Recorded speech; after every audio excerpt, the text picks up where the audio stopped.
Hi there, welcome to another presentation of the Sound and Emotions Conference. Today we have Andi and Jonathan Goldman. Hi, how are you guys Hello, doing? David. Hey, David. Hi, and hello to everyone. We are so happy to be here. Right. Welcome, welcome. Jonathan Goldman is an international authority and pioneer in the field of sound healing. He's a renowned writer, musician, and teacher. Jonathan is the author of several books, including Healing Sounds, The Divine Name, which got the 2011 Visionary Award for Best Alternative Book of the Year, and The Seven Secrets of Sound Healing. A Grammy nominee, his award-winning recordings include Chakra Chants, The Divine Name, and Reiki Chants. He's the founder and director of the Sound Healers Association and CEO of Spirit Music. Jonathan was named as one of Watkins Mind, Body, Spirit magazine's 100 most spiritually influential living people. Andi Goldman is a licensed psychotherapist specializing in holistic counseling and sound therapy. She's the director of the Healing Sounds seminars and co-director of the Sound Healers Association.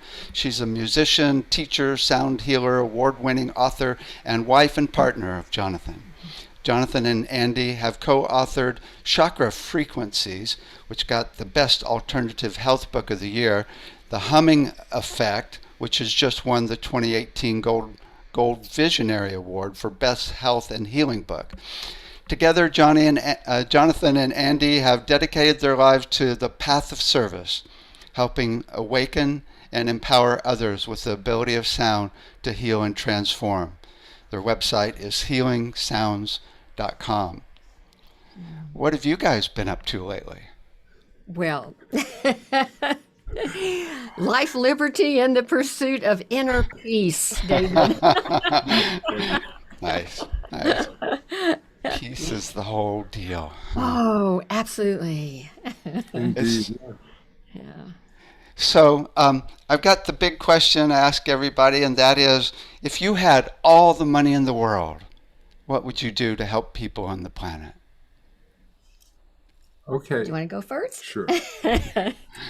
I would somehow use whatever techniques were available to help somehow raise the vibrational consciousness of at least the human race, if not all beings on the planet, to be one where they could really understand the power and importance of compassion and kindness.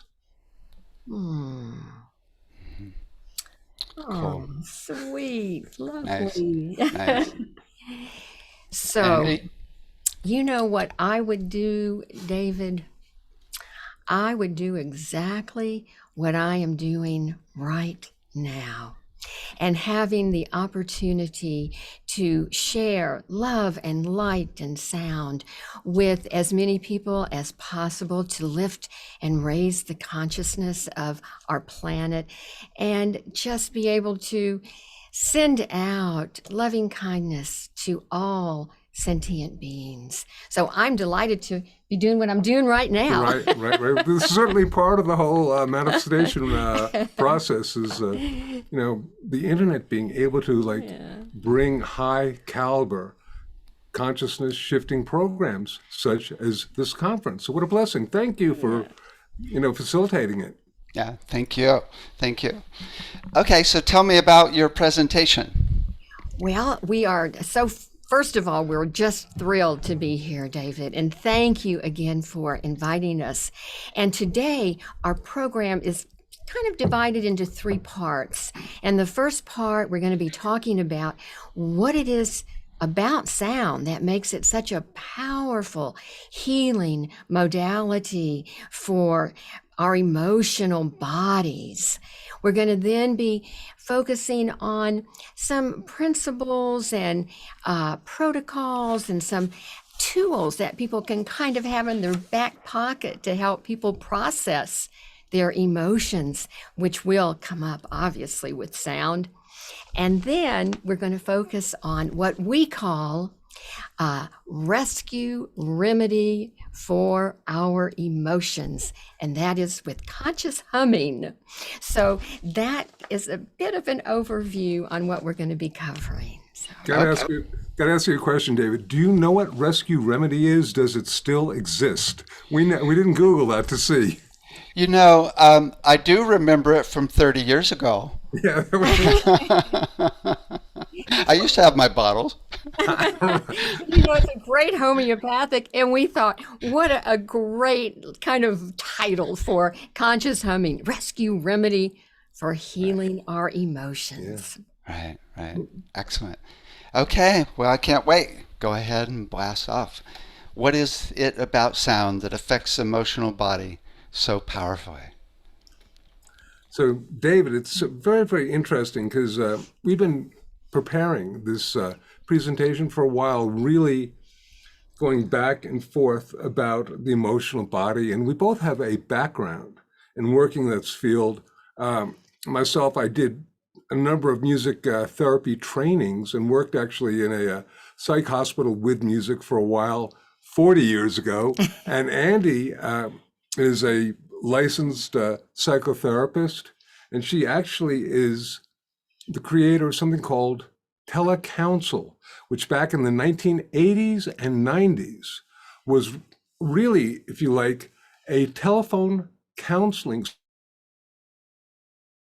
service that utilized she was able to talk with inbound people who were homebound. And she, when we met, I was just so impressed because she was able to use hearing and the conversational voice as a healing modality for these people. And this is also, if you like, one of the very first, if you like, manifestations of what we now call coaching. In fact, I like to think of her as the godmother of modern coaching. So there you go.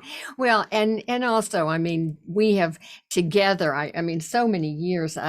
Jonathan has been in this field for 40 years. And of course, I have been working with Jonathan for, it's like 27. Or 28, 29. A long time.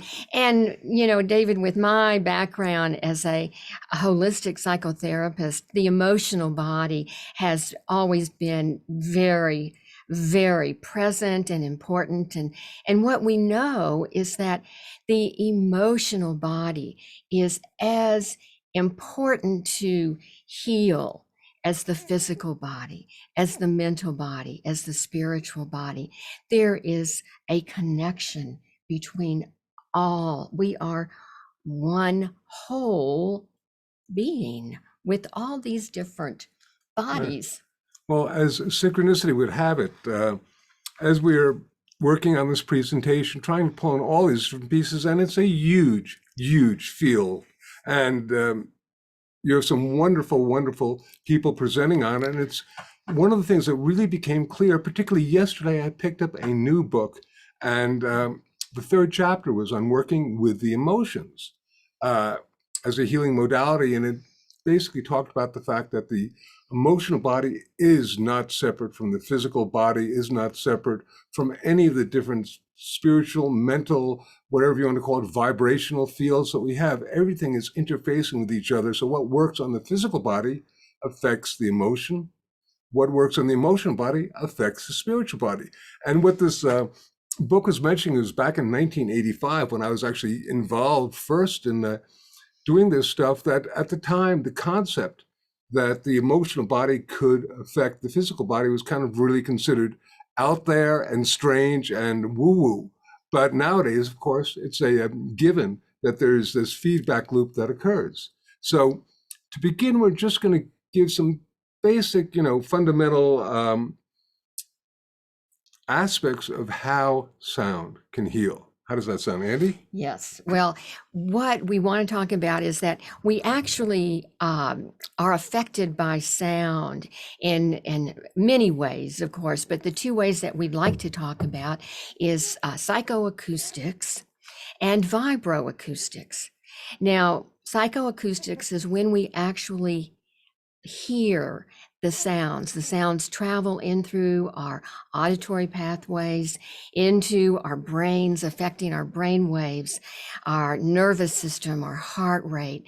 And so when we are listening to music, to sounds of any nature, we are affected by the frequencies, by the vibrations of the sounds. And what we know, obviously, is that, as Jonathan was just saying, it's all connected. So when we are listening and hearing sounds, our emotional body is actually being activated as well. And those emotions will come. Now, the other way that we experience sound is through vibroacoustics. Now, vibroacoustics is when the sound goes directly into our body, affecting us at a cellular level. And of course, there's all kinds of healing tools out there, sound beds and tuning forks and so forth. And what we like to focus on is the vibroacoustic power of our own voice through conscious humming. And we're going to talk about that a little bit later in the program. But those are just two ways that sound is going to stir up the emotions. And Jonathan, take it from here. Well, and I'd like to suggest we do these, if you like, delineations between vibroacoustics and psychoacoustics, but of course, like everything else, they're interconnected.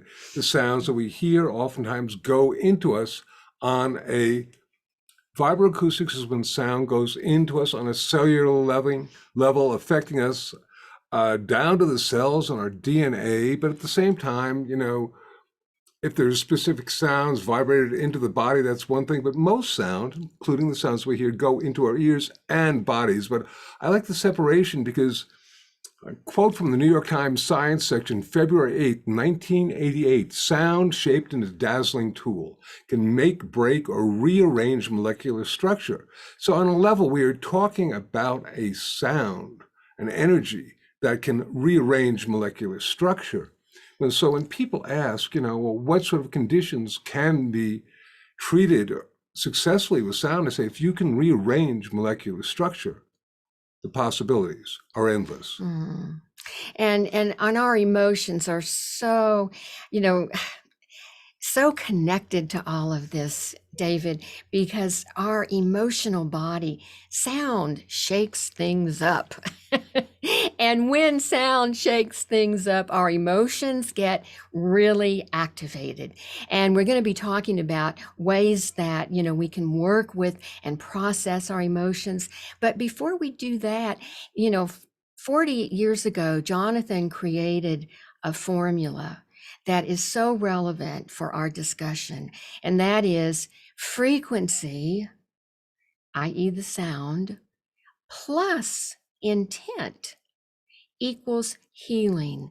And so that intention is absolutely crucial as we are working with sound and the emotions. And if you think that 40 years ago, the idea of the mind-body connection was out there, the concept that intentionality played a part in any sort of aspect of being was so considered really from another planet that I'm trying to talk to these different doctors and scientists, and they're looking at me like I am definitely from another planet, which perhaps I am, but regardless, they really didn't get it. And yet now we have this really incredible body of work showing the power of intentionality, if you like, visualization, imagination. We call it the placebo effect, the biology of belief, all these different things showing the really, really extreme power of our belief to affect different things. And of course, with regard to sound, this is so very, very important, because if you believe that this tuning fork, which will remain nameless, has a particular ability, and I say, and I tell you, hey, we're going to use this tuning fork to treat X condition, whether it's physical, emotional, mental, or spiritual, there's a great deal of possibility that just my belief in the sound and your belief in the sound, if you're receiving the sound, will have an effect, and probably a very, very powerful effect. So there is that conundrum of, is it real or is it placebo, or does it matter? So frequency, the sound, plus the intent, the energy, the consciousness that is programmed on the sound creates the outcome, the manifestation, the effect of the sound. And this works whether you're working with the physical, emotional, mental, or spiritual. And I would really like to suggest that it's not only the intentionality, it's the frequency and the intentionality.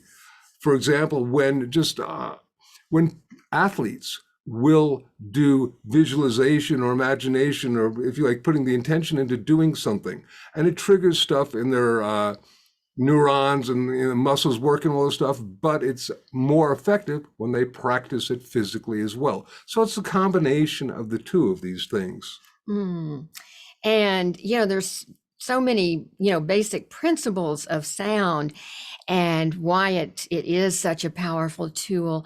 And we have focused primarily on the voice and utilizing our voice to help those emotions, either, bringing them into balance or releasing them. And, one of the things that we wanted to talk about, did you want to talk about being unique vibratory beings? Oh, right. Okay. So before we get into that, we're still in the first section. I was jumping to the second one, but we want to mention that we are all unique vibratory beings. And so, this one size fits all is just it's not in our belief system. It's just not, because we believe that just as we each have a unique thumbprint, a unique voice print, we are unique vibratory beings. And so we're going to be affected by sounds in many, many unique ways to each person who's hearing the sound. Just, as a way of getting this, if you like, if we understand that everything in the universe is in a state of vibration, then penicillin is a waveform or a series of waveforms, frequencies perhaps. But we would often begin workshops by asking them, how many of you are allergic to penicillin? And anywhere from 5 to 20% of an audience would raise their hand. Say, okay, so for 80% of you, penicillin is a healing vibration. But for 5 to 20% of you, it's a toxic vibration. And we've just found, for the most part, that we've never found, as Andi was saying, a magic bullet that works for everyone. We're all unique vibratory beings, and we're going to talk more about that because, while it's good to have, if you like, a cookbook recipe for how to deal with certain things, we really need to honor the uniqueness of every person. Beautifully said, Jonathan. Yes. So now I think we're ready to go into our second section. And that is, okay, sound shakes things up and emotions absolutely get activated. And as a therapist and working with sound, it's what do we do with those emotions? How do we process those emotions? And one of the things that I think is so important is that when we are scheduling a sound therapy session, we want to leave enough time so that at the very beginning of the session, we can find out what is it that person is wanting to heal or work on, and, have some time to process that a little bit. And at the end of the session, after the sound has been given and the person has the emotions churned up, activated, memories come up, etc., you always want to have time at the end of a session to process that particular person's emotions. Now, that makes it a little easier if you're doing an individual sound therapy session. And if you are doing a small group, you want to make sure that you give people time to talk about, to process, hey, what was this like for you? What came up for you? And that way, the person, after the sound has gone into their bodies and activated and healed, etc., it's almost like this beautiful closure that can happen when that process, you're allowing that process to happen. And I mean, this is, if you like, a protocol for working with sound with the emotional body, because on a level we have been doing this for a long time, and we have certainly been aware that of stories from people where they have been in seemingly innocuous situations receiving sound, and it just opened them up and they were reduced to emotional puddles, and the person doing the sound kind of walked away and left them on their own. And probably that's not the best thing to do. We really need to take responsibility for the power of the sound, the power of our intention, and the basically, if you like, the Hippocratic oath of thou shalt do no harm. And if you don't put somebody back together once you've reduced them to being a puddle, that's probably not the best thing. Well, and you know, one of the things too that you can share with your clients, with your groups, is that sometimes things come up way after the sound session, and you can give them some thoughts and how to process that. And one of the things that I use a lot in my practice is journal therapy. And so I teach people, you know, when the sound comes up, when the emotions are there, I teach them how to journal and process those emotions on, you know, the written page, because what will happen is that they're getting them out through writing them down, and then they can be often released. So journaling is a great, great tool to have to help people to process emotions that come up. And like I said many times, the emotions will come up after the session and after the person, you know, is home. And so journaling is a way that they can be their own therapist, which I find very effective. I want to get back to just one of your opening statements, which was sound shapes things up. Sound shakes things up. Now, from my particular work, Andy's too, but you know, years of experience doing that, a lot of imbalances, whether they're happening on the physical, emotional, mental, or spiritual body, are due to blocked energy. Okay, the energy is blocked. Sound can very easily shake up this energy and move it, which causes great release. But at the same time, we have to be, if you like, prepared for the power of the sound. I'm going to, you know, go back to the fact that there's really a lot of responsibility that we have. And, you know, Andi just gave a great technique of journaling. We would, at our Healing Sounds intensives, where we would do 10-day trainings with 100 people for many hours a day, 12 hours a day. And it was fabulous, incredible. People would be going through stuff. And we had probably, for the 100 people, we had 10 therapists on hand to work with anybody who's having a meltdown, because there is a responsibility there.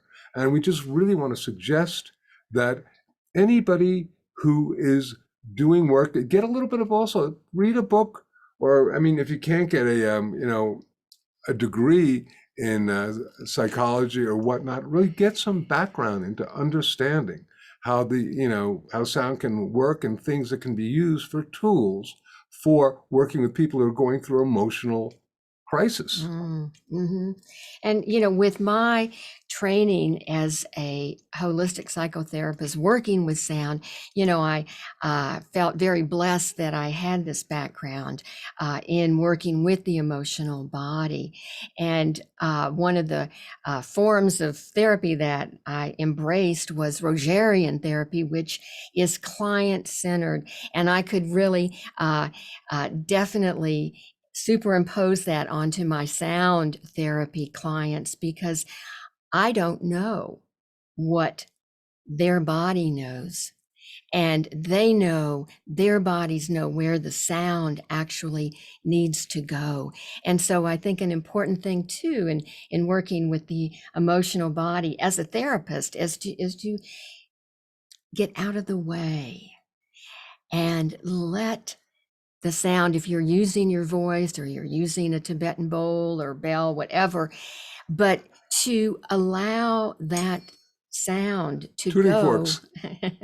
to go where it wants to go into that body. So I think that as a therapist, stepping aside and letting the sound come through you to that person is really, really great to hold that in terms of working with emotions and being present. Yeah. And I like to say, trust the sound. That's it. Trust Yes. the sound. Yeah. Really, the sound knows more than we do, and we can guide it and focus our intention on it and have our own intention, but perhaps things will occur. I want to tell a little quick story if I can. I have a lot of quick stories to tell, but this one involved me personally, and I can't explain it except to say that for some reason I got into my head when I was younger that when it was my birthday, I was going to be depressed. And so when my birthday came, I'd be sitting there and that. And there was probably my 31st or 32nd birthday. I'm sitting on my couch in the Cambridge area of Massachusetts, and my friend who was a piano tuner came in, and he walked over to my piano and he started playing Rhapsody in Blue. Now, I can't tell you, I mean, I used to, when I was a kid, love Rhapsody in Blue. But at the same time, I hadn't heard it for years, and all of a sudden he's playing it, and somehow there's this incredible upliftment of energy, emotions, consciousness, and that was the last time I was ever depressed on my birthday. Now, I can't tell you why, and if you had tried to do a musical RX for me in terms of what music is going to release your depression, I would have never come up with that one. So once again, trust the sound. And that brings me into sort of another question of, is there one sound, one particular music, one particular type of sonic healing modality that works best? Because there's so many. You know, we can work with different instruments to, determine whether the mode, the scale, or the keynotes. Here's another quick story about that, which dates back a long time. It is attributed to Pythagoras. And the story is that there was a man in Pythagoras' village who was really inflamed because his wife was having an affair. So he basically put all these logs around the house of the guy who was having the affair with her, and he's just about to light a match and set the house afire. And Pythagoras hears about this, and he sends one of his students out, and the student begins to play a particular scale, a mode on a particular instrument, and the person becomes entranced, puts down the torch, and walks away. Now that's, if you like, a great metaphor for there being potential different scales, modes, intervals, all sorts of different things that can potentially be used to treat specific conditions. And I think also one of the major things we have to bring into account, once again, is the focus of our intention and belief about these different things. And I personally have not found any particular one frequency. A lot of people are very frequency-based. As sound grows more and more, go, this is the frequency for healing, or this is the frequency.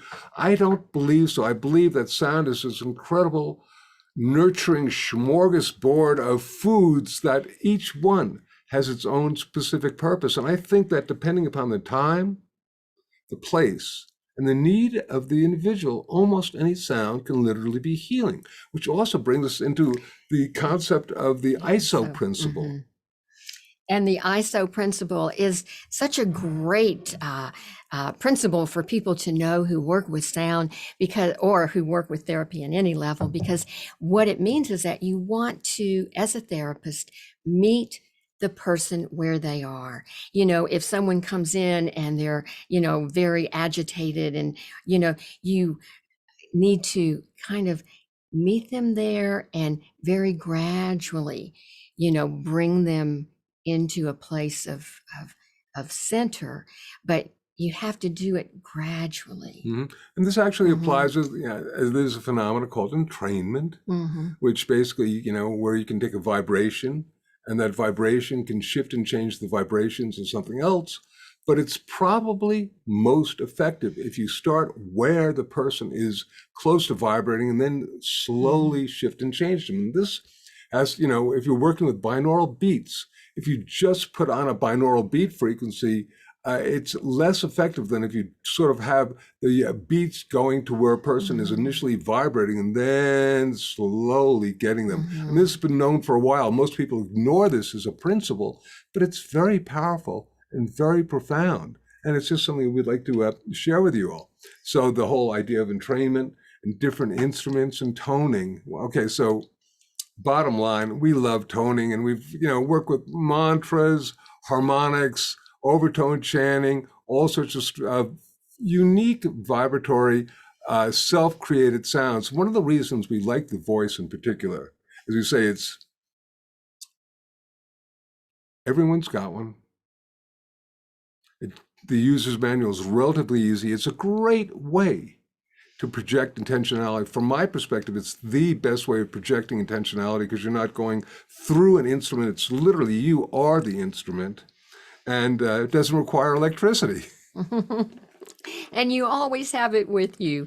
And actually, David, that kind of brings us to the third section of our program that we wanted to talk about, and that was the rescue remedy for emotional healing. What's rescue remedy? I That gotta ask is conscious humming. Conscious humming. And we're calling that, when we were putting this program together, I don't know, I just remembered rescue remedy. And I went, honey, rescue remedy, that's what humming is.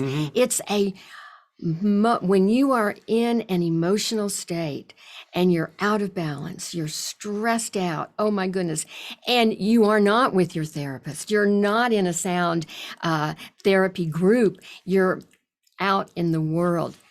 And if you can start to consciously hum, it is amazing how it is a rescue remedy because it will help you to go back into balance. It will help you to release the emotions that are not serving you, and it will help you to get back that inner peace that we are all so striving for. But it can do this really in a very short period of time, many, many times. And you become your own therapist. You have the power within yourself to shift and change your consciousness, to shift and change that emotional stress and bring in emotional health. And, the hum. Okay, oh boy, we're all advanced sound healers. How can we be dealing with the hum? In our book, The Humming Effect, it was so interesting. We, having been in this field for a really long time and knowing the power of sound, and yet there's such a resistance with so many people, particularly using their voice. After a lot of shows like American Idol or whatnot, we, oh no, they have a pitchy voice or whatnot. And they really judge themselves and say, okay, what's a sound that everybody can do that people don't have any judgment? We looked at each other and we went, So we decided to write the book, The Humming Effect. And we realized in order for people to take this subject seriously, we had to provide peer-reviewed information, which is what the first chapter is about. And I'm going to tell you some of that in a moment, but I just want to suggest that everybody can hum. The elderly can hum, babies hum, people naturally hum. We hum when we're happy. And, bottom line, it's real and it's powerful. We talk a lot about this in our book, but I just want to tell you some of the physiological things. But once again, it's because they're physiological. It doesn't mean that they don't affect our emotional body. So you get the lowered heart rate and blood pressure, which is very, very important. Once again, if you're near to being stressed out, we're going to suggest and tell you, but just do a little conscious humming, and it'll basically lower your heart rate and respiration to pharmacological levels. You get the release of melatonin, which helps our sleeping cycles, and you also get the release of oxytocin, which is the trust hormone. And we were reading an article the other day where they were calling oxytocin the kindness hormone. And so all of that helps to, bring in the emotional body into a state of balance. One of the most important things that does happen physiologically, obviously affecting the emotional body, is the release of nitric oxide.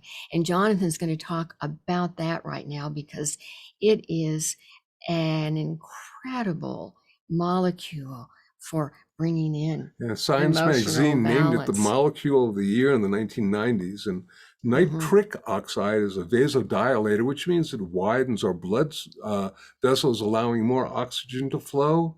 It enhances neuroplasticity, which means that it builds and repairs aspects of our nervous system. And we'd like to suggest that perhaps even neurogenesis, the regeneration of neurons in the brain, can occur. And it's also been found to have antiviral properties, which is way cool for anybody who's got any sort of like sinusitis or whatnot. So that's just an aspect of it, besides increasing heart rate variability and increasing vagal nerve toning, which basically the vagus nerve is very, very important. It enhances our parasympathetic system, which is basically our relaxation system.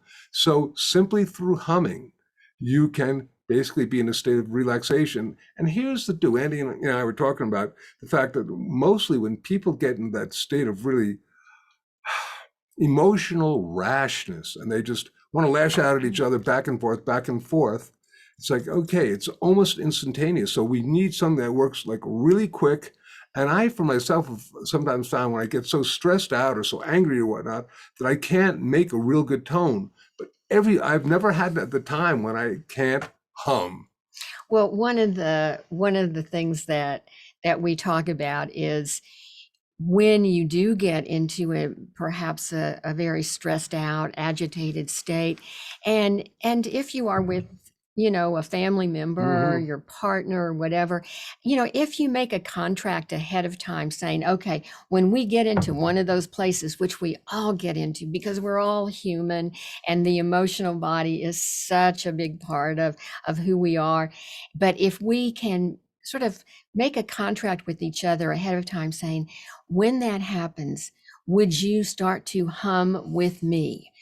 And so you're in that place and I'll go, okay, Jonathan, would you hum with me right now? And we'll just go. We may not want to, right, because we may be like, oh, I don't, but we will follow through because we've made the contract. And within a minute or two, it's amazing. There is like our nervous systems reattune themselves. There's all sorts of psychopharmaceutical stuff that happens, but almost instantaneously. And all of a sudden, as opposed to wanting to trash the other person out with your words, you're like, oh, here we are. Hey, I love you, that type of thing. And it works.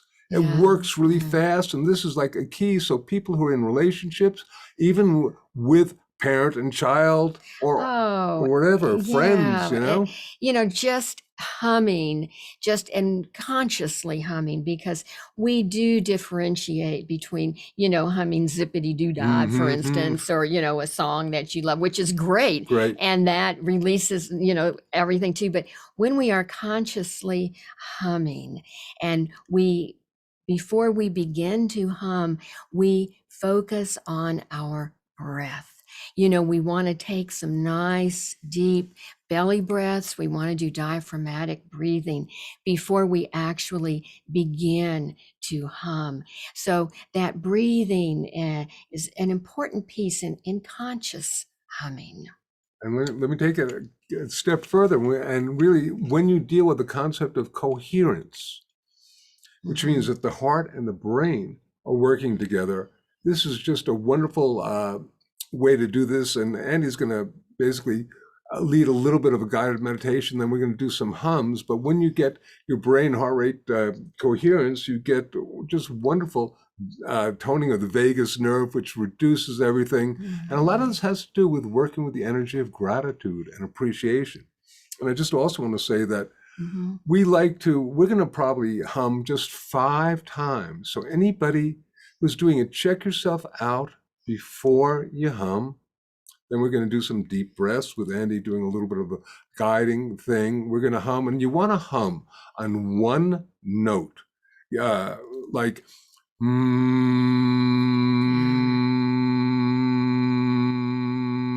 as opposed to just on one note. And your lips are closed. Lips are closed. Of course. And, you're taking a nice breath. But the important thing, too, when you are doing conscious humming is to be in your comfort zone. Louder is not better, more is not better, but being in your comfort zone as you're taking those breaths, as your, emotional body may be out of sync and you're going, what do I do?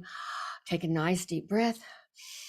And on that out exhale, begin that hum.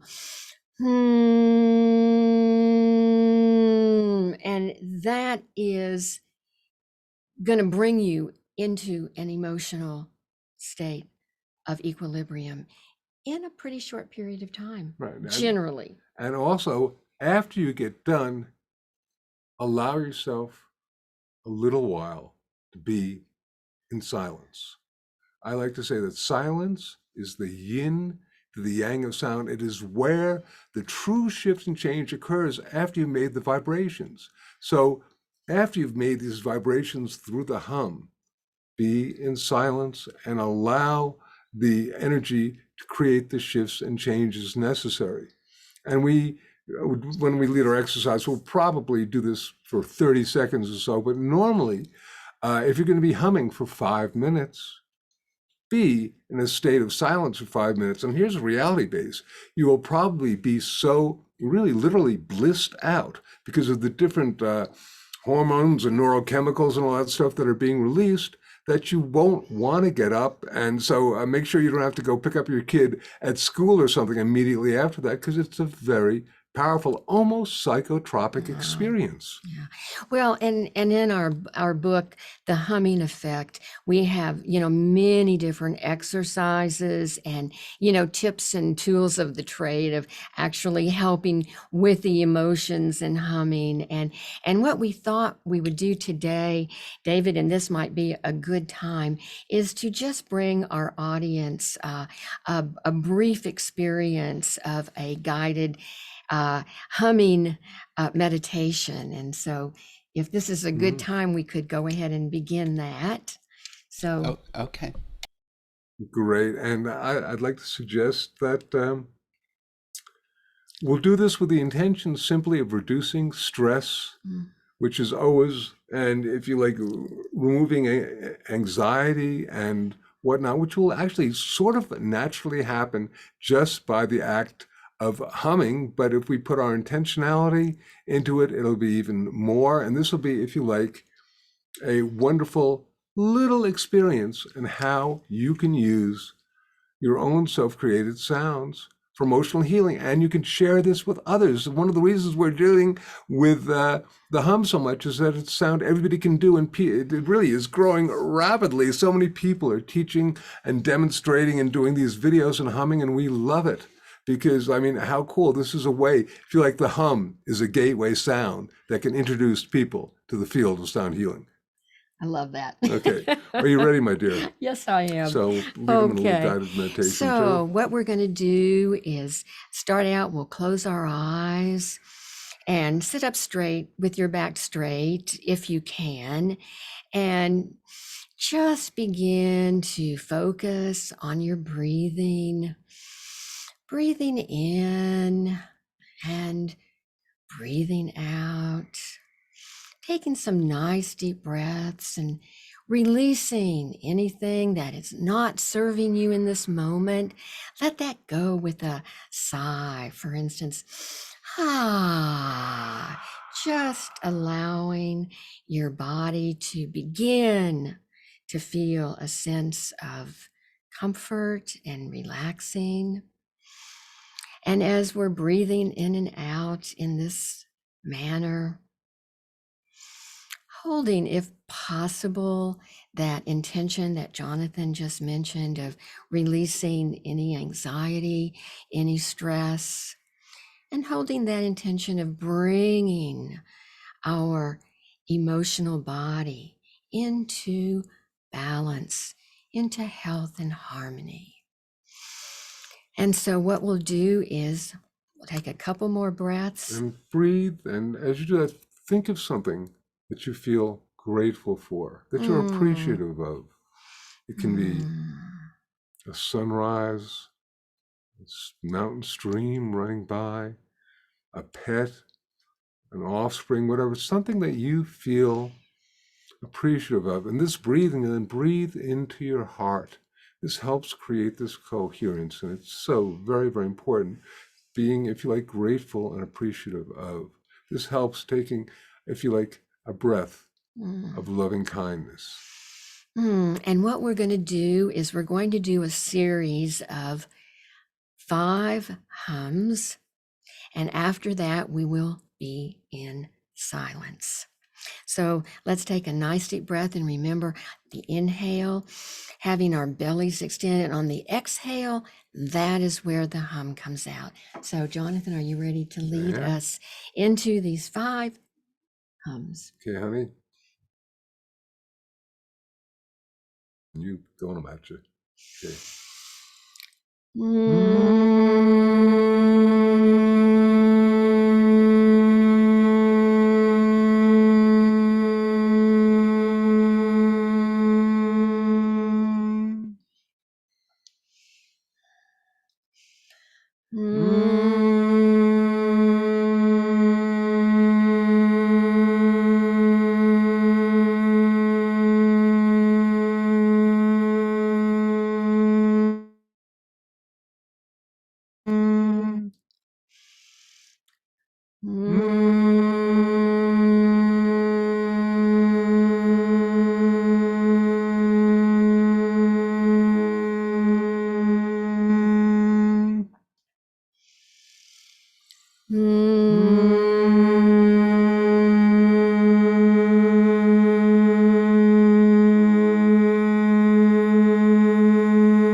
And one more.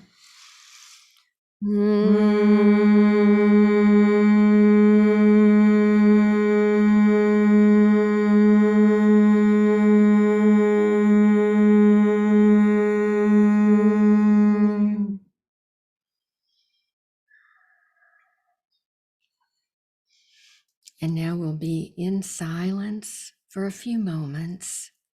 And just checking yourself out and continuing to feel gratitude and appreciation.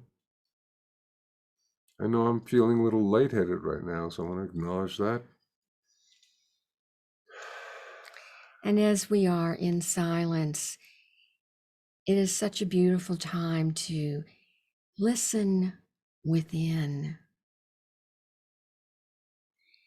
And as you're listening within, that wisdom, that innate wisdom that we each have, has a moment to come through.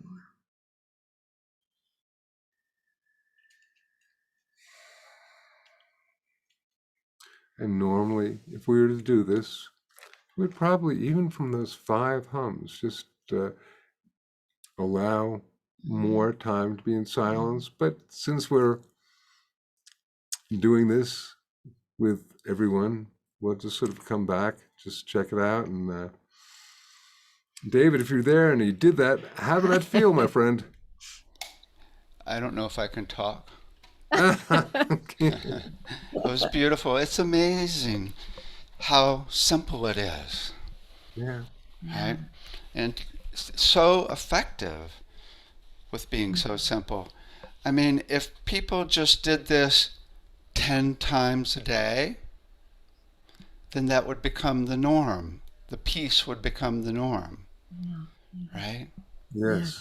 Yeah. And you know, David, what I'd love to do, we have got a beautiful quote on the back of our book. Oh, you got to hold it up first. Okay, I got to hold it up. Here's the humming effect. The humming effect, yay! But the quote that I would like to read, Dr. Bruce Lipton was kind enough to write a quote, and he said, "I highly recommend the humming effect for all those impacted by the stress of the modern world. It is a powerful non-pharmaceutical prescription for self-healing that has only positive side effects. It is simple and effective. And I wanted to share that with our audience, because that non-pharmaceutical approach, we have that ability within ourselves to, hey, we just took an instant humming Valium. Nice. I've got some thoughts to add and to see what you guys think about some things in the presentation. Love to answer any questions and continue on for sure, David. So it's interesting because the hum is one of the easiest for people to do, right? And it's like we're doing classes with the kids right now. We have an online class with 3 to 6 year olds 3 times a week, and it's so funny because just a couple of days ago we got they are now comfortable enough to do gibberish to each other. It's like 3-year-olds doing gibberish to each other back. It's just so cool, right? And I just want to point out, and as you guys know, all the other vowels, I mean, the hum is the easiest, but any vowel, if you're open to it and ready to go, it works the same way. Totally. Right, and you can try, as you guys know more than anybody. I mean, every vowel's got its own energy, and so it's when you want to venture out is cool. There's an interesting thing. So I read your book about actually doing toning in the relationship book you wrote a while back, and I actually set a contract with my partner to actually do that whenever we were having problems. And I can tell you it didn't work too well if we were in it, right?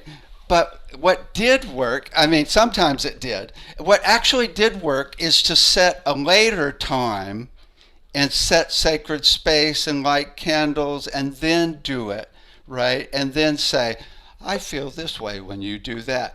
Or you could, at that point, you could even say, it sucks what you do, and the other person goes, I love you, right? Because you're in that zone. You're in that zone. But what did work is to make the sound of how you are feeling at the moment and slowly shift it to a vowel or a hum. Because then, yeah. Beautiful, because that is just yet another level, another layer of working in this capacity where you're using your sound to shift your emotions. Yeah. Well, I do want to say, though, that I like to believe that the hum or the ah or whatnot, as an incredible emotional Band-Aid, will work if somehow you have the self-control to get into trying to do it. Most of the time, you're so freaked out that, I don't want to do this, and you storm off. Well, and that's why making that contract ahead of time, because I will tell you, I mean, Jonathan and I have been together for, 27 plus years now. And, there are times, obviously, where we get into those places, but I'll have to go, or Jonathan will have to go, we've got to hum, we've got to ohm, we've got to, and I'm going, no, I don't want to. Or he's going, no, I don't want to. We will do it. And you feel it building, and you got to get there before it really gets to the battle realms. But what's so funny is after we do get through that little layer there, and we do start humming or toning, after about a minute or 2 minutes, we'll stay with it as long as we need to. We kind of like go, what were we mad about, honey? Right, but we'll start laughing. Right. Oh, I love it. You got to get it to that point right before the anger or whatever it is flares. Once that happens, it's very hard. Yeah. But it's a tool to work with the emotional body. And I just am so delighted, David, that you are doing this program on sound and the emotions. I was really thrilled. Thank you.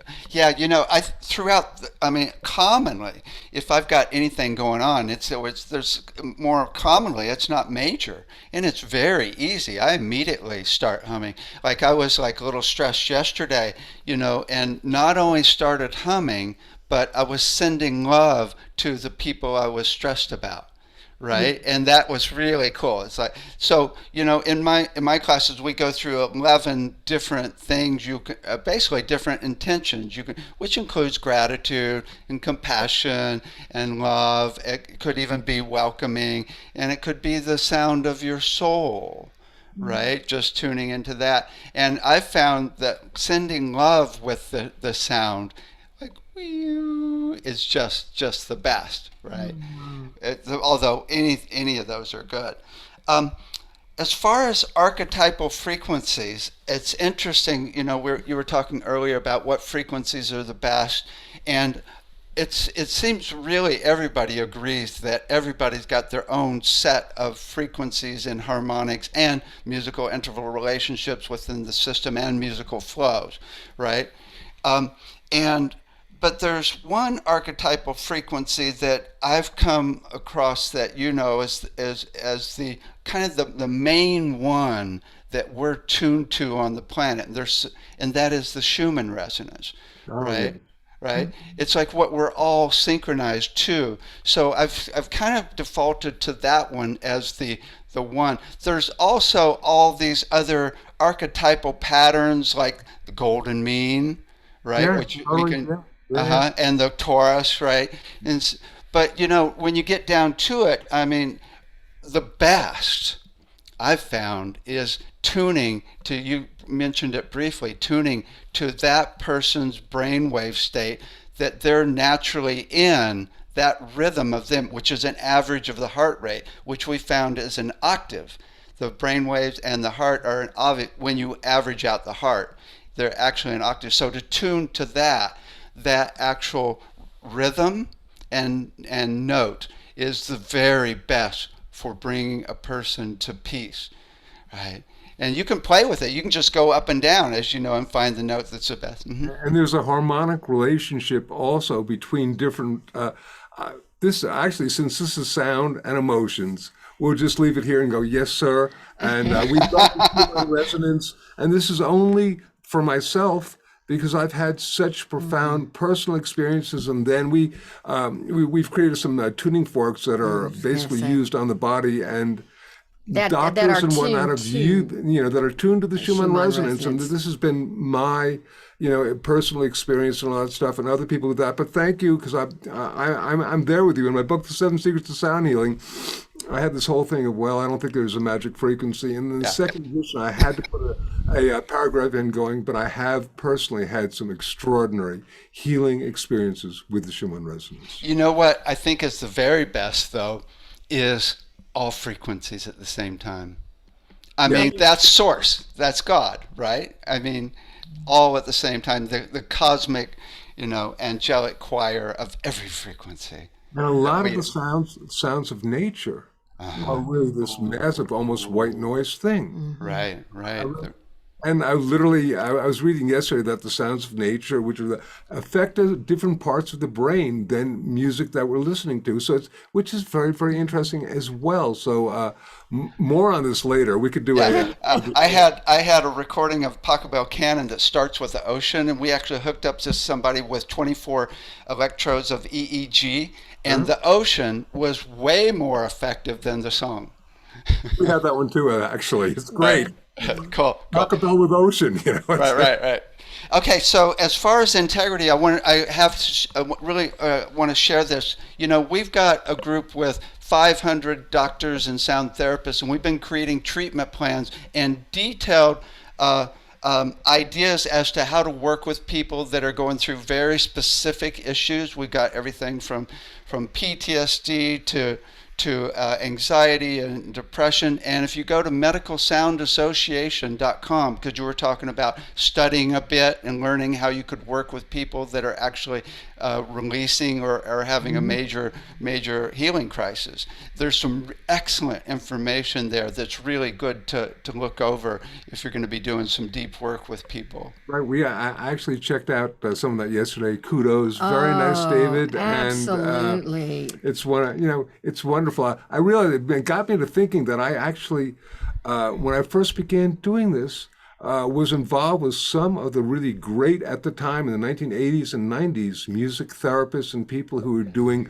major work. I had written all these books, music therapy for the developmentally disabled people. I had good friends who were president of the American Music Therapy Association, et cetera. And so this is great work, and it's about time.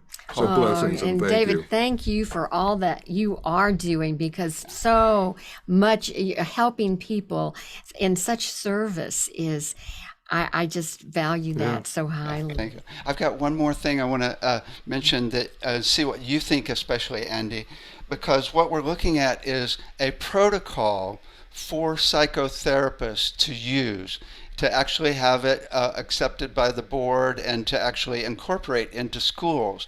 And there's different, the main way we've come up with it, and because you talked about the order of the process, is to actually do some sound in the beginning, not too long, just to get people in the zone, get people to a place of peace and stillness and more vulnerable so they can open up more about their feelings. Then do the talk therapy or whatever therapy you do, right? And then do a whole longer sound process, and the more they do it, the better, right? But you can just do, people do sound baths, a full range of things, right? Or even sound tables. And then after you've done the opening process, to do that, and then maybe even talk a bit more about that. That's what we've been thinking as the best, although often whatever happens is spirits, in control, and it's like whatever happens, right? Exactly. And that's where, when I was talking about, being very client-centered as a therapist, because I don't know what it is that they need as well as they know. And maybe I can just have those tools or hold that light. And like you were saying, talk about it, then do a little piece of sound to kind of stir it up. Then, talk about that, but to follow the process of your client and to really allow their process to really guide the session, but having those, as you were mentioning, those great sort of foundational tools of, possibly do this, possibly do that, and have that available, and then let that client. And I'd like to suggest that I was having this conversation with a dear friend who is a major therapist. First of all, an incredible sound healing person, one of the major pioneers, but also a major therapist in Bellevue, which is a psychiatric hospital. And we were talking about sessions, and he said, well, you do this and you do that, and then you pull out your bag of tricks and you use whatever works. So you need to have a lot of different modalities here, whether I'm pulling out tuning forks, Tibetan bowls, crystal bowls, I'm going to tone into somebody, I'm going to have them tone. If you're a one-trick pony, it gives you, it's limited. It's good. Humming is a one trick. It's good. But having all sorts of tricks is really good, because we are such vast multidimensional beings. You need to use what works. Yeah. And I think that as I was processing all of this and sort of pulling, the pieces together on what worked, in my own practice, that ability to talk with that client at the beginning, and maybe they can't even articulate what it is, and then say, make a sound that what would it sound like, how you're feeling, what would it sound like, and then emotions come up, and have the ability to really be present with that client. Nice. Including I just want to get the power of journaling. I mean, Andi, I mean, this is at our Healing Sounds Intensive. We would have a book of information, all this stuff, and then like the last 5 or 6 pages would be blank pages, notes, and people would, after they'd have a really powerful transformative session, they would be writing about it. And I got to say that I think that this is one of the reasons why we had so few meltdowns, considering the power of the sound. Well, then by journaling, they get to be their own therapist, basically. And that's empowering. That's empowering. And then they could work with a partner to read what they wrote in their journal and have that next layer of process. So, yeah, there's a lot like that. Excellent. Yeah. Well, thank you so much for your lifetime of work and everything you have contributed to the field. And it's just amazing. David, thank you. Thank your audience and everyone involved in this, and just understanding the power of sound is real. We need to really, as you're doing, take responsibility and do this with responsibility, do this with awareness, realize that sound is sacred, sound is divine, and we really need to honor that. And as a closing statement, David, what I'd love to do is bring in a beautiful, beautiful sound healer who is no longer here in this dimension with us, but our beloved Sarah Benson, who was our mentor, both of our mentors, and our dear beloved friend. And she taught us the true sound of healing is love. And I just feel that says it all. Let's do the sound of love. Yes, let's do the sound of love.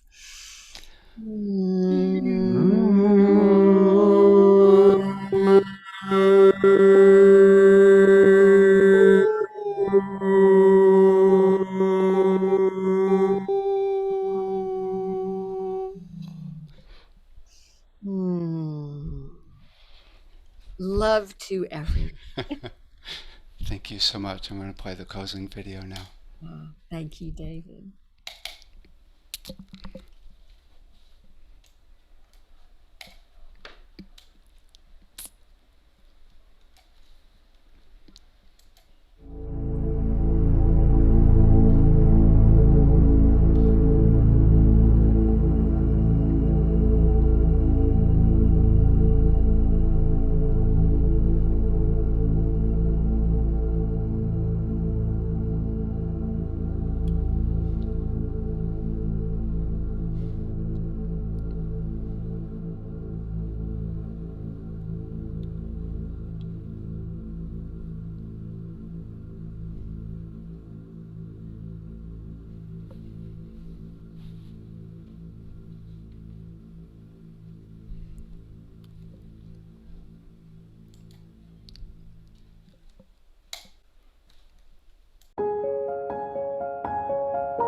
This has been a presentation of New Earth One Network, your home for New Earth living. Access information, education, and videos on living from the heart in unity consciousness. Visit newearth1.com.